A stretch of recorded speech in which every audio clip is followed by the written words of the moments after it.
Mereka sangat-sangat marah, mereka murka dengan kelakuan Banas. Mereka merasa bahwa Banas ini sudah menghancurkan nama baik keluarga dan hal ini sudah tidak bisa ditoleransi lagi. Dan dari pertemuan itulah mereka semua sepakat bahwa solusi terbaik untuk mengatasi masalah ini adalah dengan menghabisi nyawa Banas. Hai, wassalamualaikum warahmatullahi wabarakatuh. Terima kasih sudah klik video ini.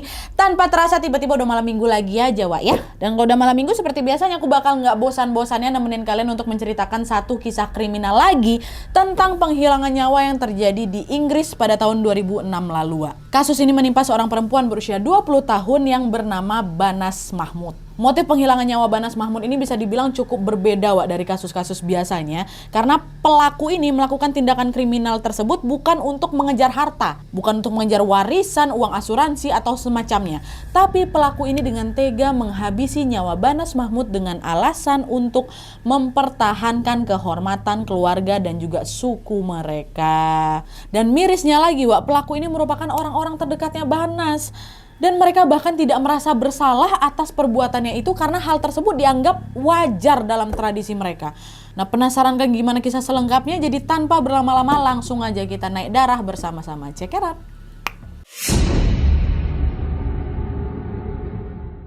Oke, Wak, seperti biasa sebelum aku masuk ke kronologi kejadiannya, aku mau jelasin dulu sedikit tentang Banas Mahmud ini, Wak ya. Jadi, Wak, Banas Mahmud ini lahir di Irak pada tanggal 16 Desember tahun 1985. Nah, ayahnya Banas ini bernama Mahmud Babakir Mahmud dan ibunya bernama Behia Mahmud. Banas ini memiliki 5 saudara kandung, Wak, 4 perempuan dan 1 laki-laki. Jadi kalau misalnya di total semuanya ada 6 bersaudara ya, termasuk si Banas. Pada tahun 1995, Wak, ketika Banas berusia 7 tahun, dia dan keluarga besarnya ini pindah ke Inggris dan menetap di kota Muchem, London Selatan. Di rumah barunya itu Banas dan keluarganya tinggal di satu kawasan yang sama dengan orang-orang yang satu suku dengan dia, Wak. Dan FYI, Wak, keluarga Banas ini berasal dari suku Kurdish ya, yang merupakan salah satu etnis di Irak.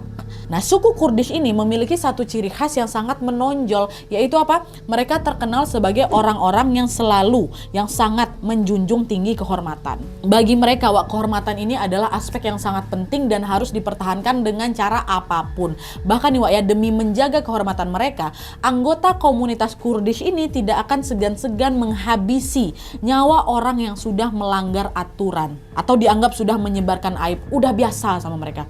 Dan walaupun yang melanggar aturan itu merupakan keluarga mereka sendiri, mereka akan tetap menghabisinya agar bisa mengembalikan kembali kehormatan mereka. Agak sadis memang mereka nih. Nah, untuk menjaga kehormatan tersebut, orang-orang Kurdish pun memiliki aturan ketat yang memang harus ditaati. Apalagi untuk para wanitanya, Wak. Semua hal tentang mereka ini sudah diatur, mulai dari cara berpakaiannya. Kau nggak boleh pakai make up, kau nggak boleh pakai parfum, circle pertemananmu juga harus kayak gini. Pekerjaanmu hingga pernikahan mereka pun harus dijodohkan nih. Dan peraturan itulah yang sejak kecil ditanamkan pada Banas dan juga saudara-saudara lainnya. Nah, terus, Wak, untuk memastikan kalau semua orang menaati aturan tersebut, biasanya dalam satu keluarga besar Kurdish ini terdapat satu orang pemimpin. Nah, di keluarganya Banas, Wak, yang menjadi pemimpin adalah pamannya atau omnya yang bernama Ari Aga Mahmud.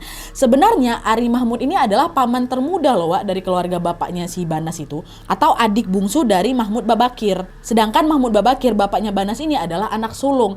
Tapi meskipun Ari Mahmud ini adalah anak bungsu, dia ini dipilih untuk menjadi pemimpin keluarga besar mereka karena dialah orang yang paling kaya di antara mereka semua. Jadi ibaratnya itu, lu punya uang, lu punya kuasa. Gitulah. Dan selama bertahun-tahun Banas dan saudara-saudaranya pun hidup dalam aturan ketat yang dibuat oleh pamannya si Ari Mahmud ini, Wak. Sekali saja mereka melanggar, otomatis mereka ini akan dipukuli dengan sangat-sangat brutal. Pokok aturan itu tuh strike kali lah, Wak. Nah, lama-kelamaan kan banyak lah dari mereka yang merasa nggak tahan lagi sama aturan tersebut kan, Wak. Akhirnya apa? Salah satu kakak perempuannya Banas, kakak kandungnya nih yang bernama Bekal Mahmud, memilih untuk kabur dari rumah ketika dia baru berusia 16 tahun. Nah, kaburnya Bekal dari rumah mereka ini membuat harga diri keluarga Banas langsung tercoreng. Dalam pelariannya, Bekal ini pernah beberapa kali hampir kehilangan nyawanya karena keluarganya itu marah sama dia. Keluarganya ini mau menghabisi dia langsung, Wak. Nggak diseret, nggak dipukul lagi, mau dibunuh. Tapi alhamdulillahnya waktu itu Bekal berhasil selamat selamat dan dia terus bersembunyi dengan cara apa? Berpindah-pindah tempat tinggal. Bahkan nih Wak ya, sampai hari ini Bekal ini tiap keluar harus selalu pakai cadar yang sangat tertutup supaya apa? Supaya keluarganya nggak bisa nemuin dia. Dan sejak Bekal kabur, Wak, Banas tidak pernah lagi bertemu dengan kakaknya. Banas pun melanjutkan hidup bersama keluarganya dan juga seluruh aturan mengekang yang harus dia taati itu. Nah, singkat cerita, Wak, pada tahun 2003 ketika Banas sudah berusia 17 tahun, dia ini dipaksa menikah dengan seorang laki-laki yang sudah disiapkan sama keluarganya.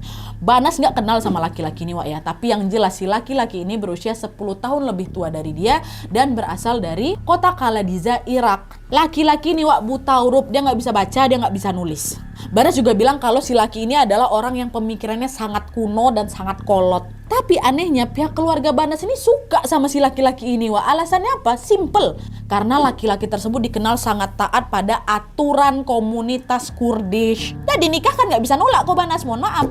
Dan setelah menikah, Banas dan suaminya pun pindahlah ke kota Coventry di Inggris juga. Nah sayangnya, Wak, di sana Banas ini nggak merasa bahagia, Wak. Kenapa? Karena sebagai orang yang taat dengan aturan komunitas, suaminya si Banas ini merasa bahwa dia punya kuasa untuk mengatur si Banas. Pokoknya istri itu tetap harus nurut sama suami, tapi dalam segi yang ekstrim, Wak. Suaminya nggak segan-segan melakukan kekerasan terhadap Banas. Dan parahnya lagi nih, Wak ya, Banas ini bukan hanya mengalami kekerasan fisik saja, dia justru juga sering sekali disiksa secara verbal, psikis, dan juga kekerasan.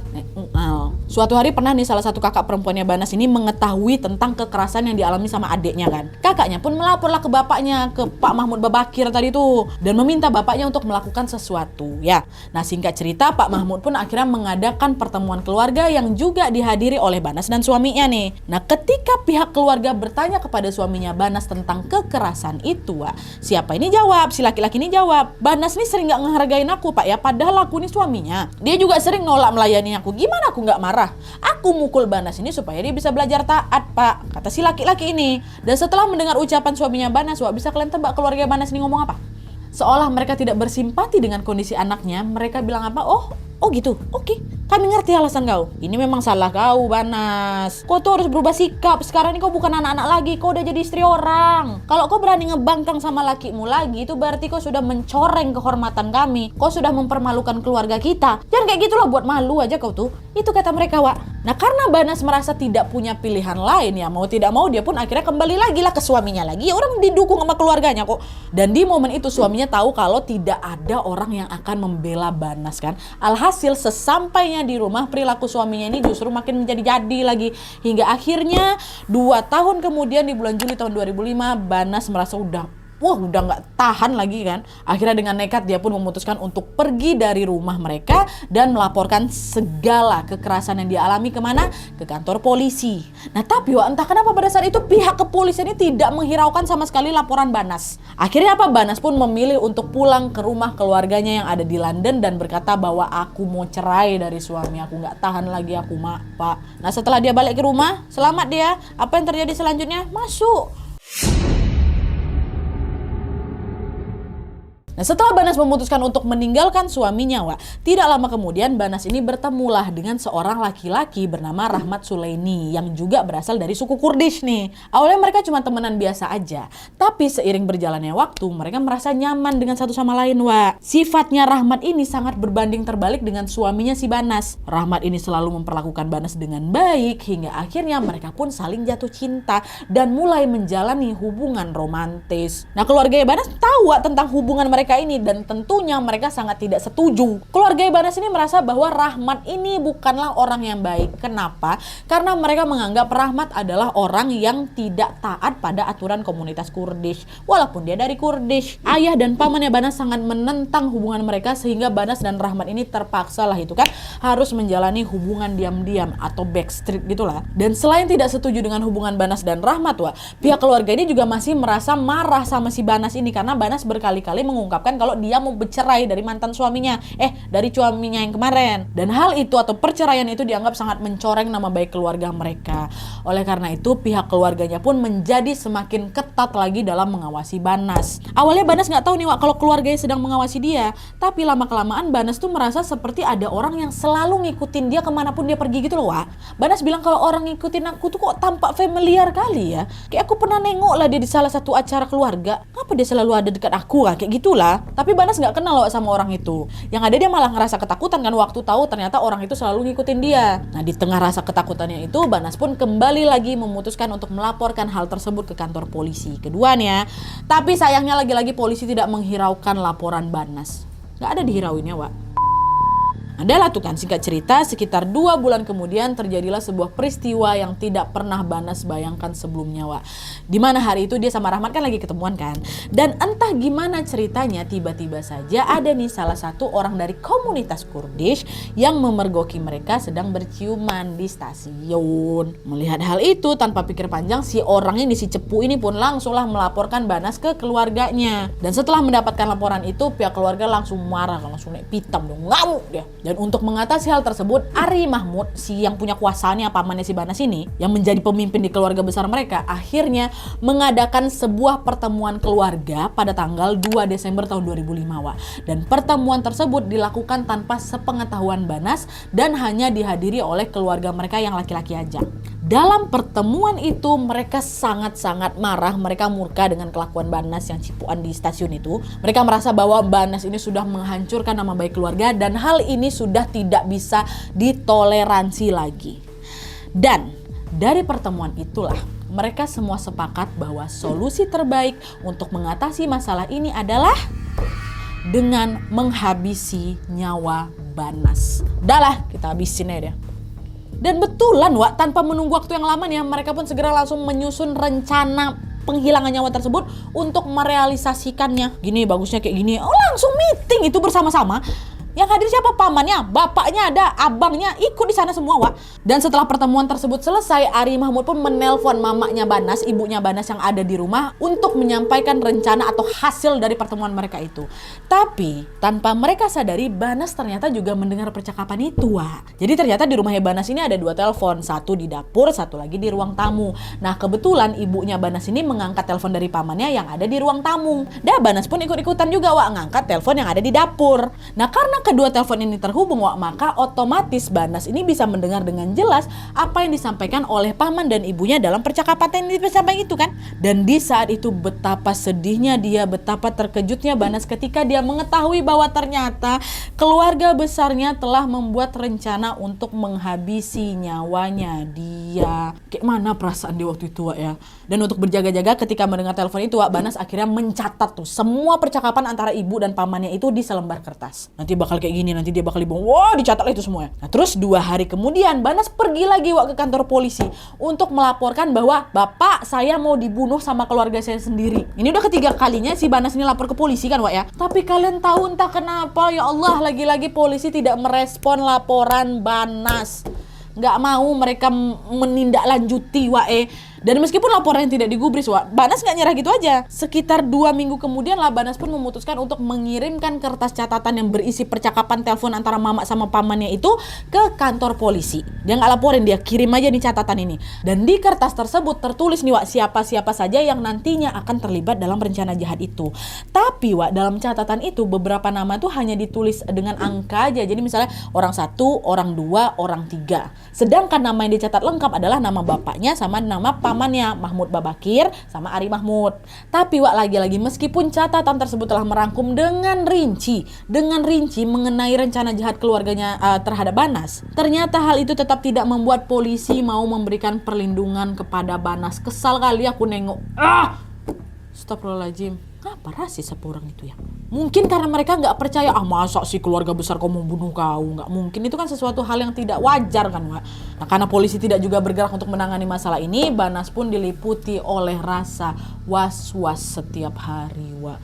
Cemana lah itu jadi si Banas nih ya. Astagfirullahaladzim. Nah, singkat cerita, Wak, beberapa minggu kemudian apa yang dikhawatirkan Banas itu pun akhirnya terjadi. Dimana pada malam tahun baru tahun 2006, Pak Mahmud Babakir ini, bapak si Banas, tiba-tiba mengajak Banas pergi ke rumah neneknya. Waktu itu ayahnya bilang kalau nanti akan ada pertemuan keluarga di sana. Tapi anehnya ayahnya si Banas ini juga memaksa Banas untuk membawa sebuah koper besar kosong.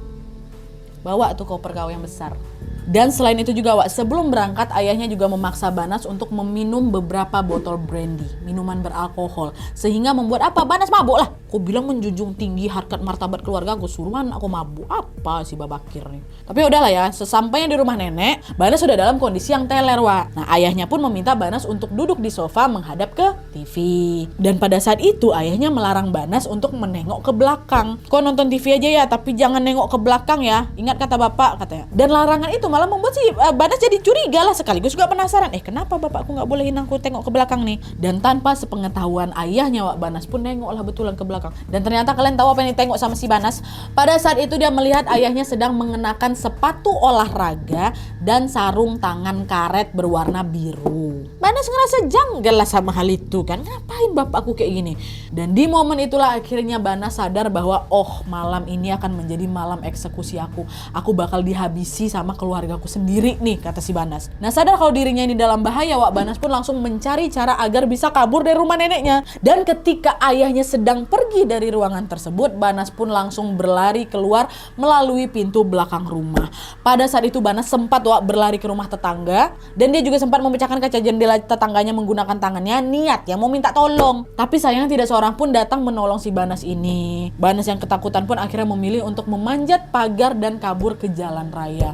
Sambil sempoyongan itu kan efek minum brandy itu kan. Banas sekuat tenaga berusaha berlari sejauh mungkin Wak. Dan setelah berlari lumayan jauh, dia pun akhirnya jatuh dan pingsan di depan sebuah kafe yang ada di kawasan tersebut. Beberapa orang yang melihat Banas pingsan pun dengan segera langsung menghubungi ambulans untuk membawanya ke rumah sakit. Dan tidak lama setelah sampai di rumah sakit, Banas akhirnya sadar nih Wak. Dan di situ dia merasa sangat ketakutan. Pihak rumah sakit juga berusaha kan untuk menenangkan si Banas dan berkata, sudah tenang ya Bu ya, Mbak ya, kami akan menangani kamu dengan baik. Begini, apa ada pihak keluarga kamu yang bisa kami hubungi? Kata si pihak rumah sakit. Mendengar pertanyaan tersebut dengan panik, Banas jawab, jangan pernah kau hubungi keluargaku. Tolong jangan panggil keluargaku. Aku takut sama mereka. Biar kau tahu aku mau dibunuh sama mereka ya. Astaga, oke. Tenang ya Mbak ya. Apa ada orang lain lagi yang bisa kami hubungi untuk nemenin kamu di sini? Telepon pacar saya namanya Rahmat. Udah panggil dia aja. Cuman dia yang nggak akan menyakiti saya, kata si Banas. Ada tuh singkat cerita, Rahmat pun akhirnya datanglah itu ke rumah sakit. Di sana Rahmat berusaha untuk menenangkan Banas dan bertanya nih, apa yang sebenarnya terjadi sayang? Kenapa kok bisa sampai berakhir di rumah sakit gini ya kan? Sambil gemetaran, ketakutan, si Banas ini pun akhirnya menceritakan semua kronologi kejadian di malam itu Wak. Dia mengatakan dengan detail bahwa malam itu keluarganya akan menghabisi dia. Mulai dari bapaknya yang tiba-tiba ngajak dia ke rumah nenek, bapaknya nyuruh bawa koper besar kosong, bapaknya maksa minum brandy dan lain-lain, diceritakan semua. Nah selagi Banas ini bercerita Wak, Rahmat langsung berinisiatif tuh untuk merekam semua cerita tersebut menggunakan handphonenya. Dan gak lama kemudian Banas dan Rahmat pun langsung melaporkan hal itu lagi kemana? Ke polisi. Tapi udah tahu kalian endingnya kan, meskipun keduanya ini melapor dengan membawa rekaman cerita dari Banas Wak, respon polisi masih sama aja. Untuk kesekian kalinya polisi tidak menanggapi laporan si Banas nih Wak. Polisi ini gak percaya kalau Banas ini mau dibunuh sama keluarganya sendiri, apalagi sama ayahnya. Mereka malah mengira Banas ini sedang mengarang cerita karena dia masih dalam pengaruh alkohol. Dan karena semua laporan tersebut lagi-lagi diabaikan oleh kepolisian, beberapa waktu kemudian tragedi yang sangat memilukan pun akhirnya betulan terjadi. Aku selain kesal sama keluarga Mahmud nih, kesal juga aku sama polisinya, betul aja. Kayak gimana kisah lanjutnya dah, masuklah yuk. Nah setelah keluar dari rumah sakit Wak, Banas ini memang sempat menginap di rumahnya Rahmat pacarnya ya kan. Dan pada saat itu Banas sudah sama sekali tidak berniat untuk pulang ke rumah keluarganya lagi, karena dia tahu keluarganya memang punya rencana jahat sama dia kan. Nah karena Banas ini nggak mau pulang Wak, pihak keluarganya pun mengajak Rahmat untuk ketemuan di salah satu tempat makan. Mereka tahu kalau ini pasti dia di tempatnya si Rahmat, diajak ngobrol lah si Rahmatnya. Di situ keluarganya bilang, tolong kembalikan Banas ya Rahmatnya, bawa dia pulang ke rumah. Kalau kau terus nahan si Banas kayak gini, berarti kau sudah melakukan pelanggaran berat. Ingat, kau ini orang Kurdish dan kau juga tinggal di kawasan orang Kurdish. Menyembunyikan Banas Mahmud di rumah kau hanya akan membahayakan diri kau sendiri. Mending kau balikkan anak aku. Adalah tuh akhirnya singkat cerita kan, karena nggak punya pilihan lain, Banas pun akhirnya memutuskan untuk pulang ke rumah keluarganya lagi. Dan meskipun Banas sudah pulang Wak, nggak lama kemudian pada tanggal 22 Januari 2006, pihak keluarganya Banas ini ternyata malah melakukan upaya penculikan terhadap Rahmat. Di momen itu kondisinya Rahmat ini juga bahaya Wak. Pokoknya selagi dia masih berhubungan berhubungan sama Banas, maka pihak keluarganya pasti bakal neror dia terus. Dan untungnya pada saat itu Rahmat ini berhasil selamat dan dia pun segera melaporkan hal tersebut ke polisi. Percuma, Rahmat udah jauh-jauh aja lah dari si Mahmud tuh. Nah, Banas yang mengetahui kalau Rahmat juga dalam bahaya, akhirnya sempat mengirimkan sebuah pesan singkat pada si Rahmat, Wak. Melalui SMS di tanggal 23 Januari 2006, Banas berkata, "Tolong berhati-hati ya Rahmat ya. Aku rasa aku tidak akan bisa hidup sebentar saja tanpa kamu. Aku sangat mencintaimu Rahmat," katanya. Dan setelah pesan itu terkirim, Wak, tanpa diduga-duga ternyata itu adalah pesan terakhir yang dikirim oleh Banas ke pacarnya Rahmat. Tepat keesokan harinya, keberadaan Banas langsung sudah tidak diketahui. Hilang dia, Wak, lenyap macam ditelan bumi. Dan setelah menyadari kalau Banas nggak bisa dihubungi, pada tanggal 25 Januari 2006, Rahmat pun langsung melaporkan hilangnya Banas ke kantor polisi lagi. Tapi kali ini Rahmat ini nggak ngelapor ke kantor polisi lokal yang sebelumnya, Wak. Karena kan laporan sebelumnya nggak pernah ditindaklanjutin sama polisi-polisi lokal ini kan. Rahmat pintar, dia pun memilih untuk melaporkan hilangnya Banas ini langsung ke polisi metropolitan yang menangani masalah kejahatan berat dan juga penghilangan nyawa. Gak lama kemudian, penyelidikan hilangnya Banas pun segera dilakukan dan dipimpin langsung oleh Inspektur Kepala Detektif yang bernama Caroline Gott. Tapi Wak, meskipun penyelidikan langsung dilaksanakan pada saat itu juga, sayangnya polisi ini masih mengalami banyak hambatan. Mereka sangat kesulitan mendapatkan informasi tentang Banas, Wak. Nah, hal ini terjadi karena tidak ada satupun pihak keluarga atau orang-orang di komunitas Kurdish yang mau memberikan petunjuk sama polisi. Mereka merasa kalau apapun yang terjadi sama Banas itu tuh bukan sebuah kejahatan, Pak Polisi. Sehingga ya kami nggak perlu kasih tahu apapun lah sama kalian. Apa yang terjadi sama Banas itu adalah hal yang umum terjadi di tradisi kami, di mana seseorang yang telah melanggar aturan ya maka layak untuk mendapatkan pelajaran. Karena nggak kunjung mendapatkan petunjuk kan, akhirnya polisi pun berusaha untuk mencari informasi tentang latar belakangnya Banas. Ya, dan disitulah mereka menemukan info bahwa Banas memiliki seorang kakak perempuan bernama Bekal. Ingat kalian kan yang kabur tuh? Karena udah nggak tahan sama aturan keluarganya sejak umur 16 tahun. Nah itu dia cari ini si Bekal di mana. Di situ polisi merasa sepertinya Bekal ini adalah satu-satunya orang yang akan peduli pada si Banas. Akhirnya polisi betulan tuh kan segera melacak keberadaannya, dan singkat cerita polisi akhirnya berhasil menemukan Bekal Mahmud. Dan di sanalah mereka menceritakan padanya tentang Banas yang sudah menghilang. Nah, setelah mengetahui kalau Banas adiknya menghilang, Bekal merasa sangat terpukul, Wak. Dia pun segeralah itu kan menceritakan segala hal tentang keluarganya yang menurut dia paling mungkin menjadi dalang atas hilangnya Banas. Dan sesuai dengan ceritanya Bekal, polisi ini kan sebenarnya juga udah mulai mencurigai pihak keluarga Banas kan, Wak. Tapi sayangnya mereka ini belum bisa menemukan bukti yang menunjukkan keterlibatan pihak keluarga tersebut, sehingga penyelidikan ya masih harus tetap dilanjutkan lagi gitu loh. Nah, singkat cerita, polisi pun akhirnya mendapatkan sebuah petunjuk besar, Wak, yang sebenarnya selama ini sudah ada di tangan mereka. Ingat kan kalian tadi di awal aku cerita apa? Kalau si Banas ini sempat mengirimkan kertas berisi catatan percakapan telepon antara ibu sama pamannya tentang rencana pembunuhan dia kan. Nah, catatan yang tadinya dikirim ke kantor polisi lokal itu akhirnya diambil alih lah sama tim penyelidik hilangnya si Banas ini. Dan berdasarkan catatan tersebut, polisi akhirnya berhasil mengidentifikasi siapa-siapa saja orang yang terlibat di dalam kasus ini. Di catatan kertas itu kan Banas cuma nulis ayah sama pamannya aja dengan nama lengkap kan, Wak. Nah, sedangkan 3 orang lain kan cuma ditulis pakai angka aja tuh, orang 1, orang 2, orang 3. Nah, ketiga orang inilah yang akhirnya berhasil diidentifikasi sama polisi, Wak. Dimana setelah diselidiki lebih lanjut, ternyata 3 orang tersebut tidak lain tidak bukan adalah sepupunya Banas, Wak. Satu namanya Hama, satu Ali, satu Omar Hussein. Sepupu ya semuanya. Yang 2 ini udahlah bapak sama pamannya, udah nggak usah ditanya lagi, memang strike kali mereka. Nah, setelah mengantongi 3 nama itu, polisi pun mengawasi dulu nih segala gerak-gerik ketiga sepupunya Banas, nggak langsung ditangkap, Wak. Mereka mengawasi dengan sangat ketat. Tidak lama kemudian dari pengawasan tersebut, polisi akhirnya menemukan kejanggalan dalam perilaku Ali dan juga Hama. Di mana ketika polisi mengecek histori GPS mereka, polisi melihat bahwa kedua orang ini sempat berkali-kali bolak-balik dari kota tempat tinggal mereka di London menuju ke kota Birmingham. Nah, anehnya, Wak, setiap kali mereka sampai di kota Birmingham ini, mereka nggak akan berlama-lama di sana, paling cuma 1-2 jam aja di situ, Wak. Dan itu mereka balik lagi nih ke London. Gitu terus berulang-ulang, London, Birmingham, London, Birmingham gitu. Mengetahui hal itu, polisi jadi curiga lah, weh ada apa nih di Birmingham kan? Dan untuk menjawab kecurigaan mereka, polisi segera mengirim helikopter, Wak.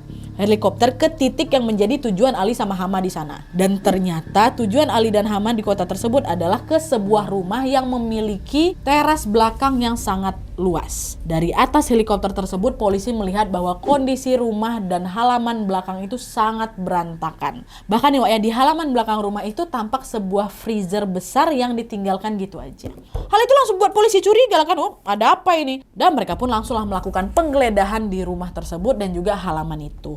Singkat cerita, tim kepolisian dan tim forensik pun akhirnya tibalah di lokasi itu. Sesampainya di sana, mereka semakin jelas melihat bahwa tanah di bagian halaman belakang tampak sangat berantakan seperti bekas galian. Melihat kejanggalan itu, polisi pun memutuskan untuk langsung menggali itu titik itu kan. Dan setelah mereka menggali sedalam 2 meter, secara mengejutkan mereka menemukan ada sebuah koper besar yang terkubur di dalam titik itu. Polisi langsung mengambil koper itu untuk diperiksa dan setelah mereka membukanya, kalian udah tahu lah pasti kan. Koper tersebut menyimpan jawaban dari misteri hilangnya Banas Mahmud. Di mana di koper itulah polisi menemukan tubuh Banas sedang meringkuk dalam kondisi yang sudah tidak bernyawa. Mati Banas di situ, Wak. Dan setelah berhasil menemukan Banas, pihak kepolisian pun langsung membawa jasadnya Banas ini untuk diotopsi. Dan dari hasil otopsi, tim forensik menyebutkan bahwa Banas diperkirakan meninggal pada tanggal 24 Januari 2006. Wah. Selain itu, hasil otopsi juga menunjukkan bahwa sebelum kematiannya, Banas ini sudah mengalami serangkaian peristiwa yang sangat-sangat memilukan, di mana Banas ini disiksa dulu, dilecehkan dulu, dan dicekek hingga tewas. Nah, dengan adanya bukti tersebut, polisi pun langsung menyelidiki kembali pihak keluarganya untuk mengetahui kronologi kematian Banas. Dan entah kayak gimana detailnya Wak ya, tapi yang jelas hasil penyelidikan menunjukkan bahwa di hari itu Banas memang betul-betulan sudah dihabisi oleh keluarganya sendiri. Jadi nih kronologinya kurang lebih kayak gini Wak. Pada tanggal 24 Januari 2006 itu, kedua orang tuanya Banas ini mengajak adiknya Banas yang paling kecil untuk pergi berbelanja. Nah, di saat yang bersamaan Banas ini lagi tertidur pula di ruang tamu Wak. Gak lama setelah orang tuanya ini pergi, ketiga sepupunya si Banas, si Ali Hama sama Omar Hussein ini datanglah ke rumah tuh. Dan di momen itulah sebuah petaka yang sangat tragis akhirnya terjadi, di mana tanpa menunggu waktu yang lama, ketiga sepupu yang dakjal ini dengan sangat brutal melecehkan Banas secara bergantian. Banas yang hanya sendirian tentunya nggak mampu lawan tenaga 3 laki-laki dakjal ini kan Wak. Dan ketika Banas sudah mulai tidak berdaya, barulah di situ ketiga orang ini langsung mencekik Banas menggunakan kabel hingga Banas pun menghembuskan nafas terakhirnya di rumahnya sendiri eksekusinya Wak. Dan setelah memastikan Banas ini meninggal, mereka pun langsung memasukkan tubuh Banas ini ke dalam koper. Dan koper itu kemudian langsung dibawa ke Birmingham dan dikubur di halaman belakang rumah yang tadi itu. Nah kayak gitu ya kronologinya. Dan setelah polisi berhasil mengungkap fakta tersebut, mereka langsung bergerak untuk menangkap si Hama, Mahmud Babakir bapaknya, Ari Mahmud si paman kuasa nih, sama 2 orang lagi, si Ali sama si Omar kan. Tapi Wak di saat yang bersamaan ternyata 2 tersangka lainnya, si Ali sama Omar Hussein ini udah keburu kabur Wak ke Irak. Dan hal itu membuat polisi membutuhkan waktu yang lebih lama lagi untuk menangkap mereka berdua ini. Nah selagi Ali sama Omar Hussein belum tertangkap Wak, 3 orang pelaku yang sudah ditangkap sebelumnya akhirnya langsung diseret ke pengadilan terlebih dahulu. Selama di pengadilan, Bekal kakaknya Banas yang kabur tuh dan Rahmat kakaknya Banas dengan berani memberikan kesaksian untuk melawan keluarganya Banas. Dan akhirnya ketiga tersangka tersebut pun dijatuhi dakwaan yang sama, yaitu dakwaan penghilangan nyawa terhadap Banas. Dan atas tindakannya tersebut mereka pun mendapatkan hukuman penjara seumur hidup. Wah. Nah untuk 2 tersangka lainnya nih, si Ali sama Omar Hussein, polisi akhirnya mengajukan permohonan ekstradisi untuk membawa mereka balik lagi ke Inggris. Proses tersebut sangat panjang dan cukup rumit juga Wah, hingga akhirnya 3 tahun kemudian Ali dan Omar Hussein pun dapat dibawa ke Inggris lagi untuk diadili. Dan sama seperti para tersangka lainnya, mereka berdua ini juga didakwa dengan tuduhan penghilangan nyawa dan mereka juga dijatuhi hukuman penjara seumur hidup. Oke Wak, jadi itu tadi kisah tentang penghilangan nyawa yang menimpa Banas Mahmud. Cerita yang sangat mind blowing menurut aku. Kok bisa ya ada keluarga besar yang tega menghabisi keluarganya sendiri tanpa merasa bersalah. Ayah sama pamannya jadi otaknya, sepupu-sepupunya jadi eksekutornya. Dan yang paling miris lagi, ibunya juga tahu akan hal ini tapi nggak ada berusaha untuk mencegah sama sekali. Walaupun memang tujuannya untuk mempertahankan kehormatan, tapi tetap aja lah nggak akan ada yang sebanding sama nyawa manusia. Betul? Betul miris sekali kisah malam ini, Wak ya. Belum lagi greget kali aku sama polisi-polisi setempat tuh. Ih, ya Allah, berkali-kali loh mereka mengabaikan laporan Banas. Coba dari awal udah ditindaklanjutin sama mereka, mungkin nggak mati si Banas ini kan. Tapi mungkin di antara kalian ada juga yang penasaran tuh gimana dia nasib-nasib polisi yang nggak pernah nanggapin si Banas ini. Di beberapa sumber yang aku dapat sih disebutkan kalau banyak dari mereka ini yang akhirnya kena sanksi, Wak. Karena dianggap lalai lah pastinya. Dan mudah-mudahan dengan sanksi tersebut para penegak hukum ini bisa lebih serius lagi dalam menjalankan tugasnya, Wak ya. Dan yang paling penting semoga Banas mendapatkan tempat terbaik di sisi Tuhan dan semoga kejadian ini tidak terulang lagi di kemudian hari. Amin ya rabbal alamin. Oke, Wak, jadi sekian dulu videonya. Terima kasih banyak yang sudah menonton. Kalau kalian suka video ini, klik like-nya. Jangan lupa komen di bawah untuk ide dan saran-saran untuk selanjutnya. Jangan lupa nyalain notifikasinya supaya kalian tahu kalau aku upload video baru. And as always, jangan lupa untuk klik tombol subscribe supaya kalian sama-sama tahu informasi menarik dan menegangkan dari channel aku. See you next video, Wak. Bye.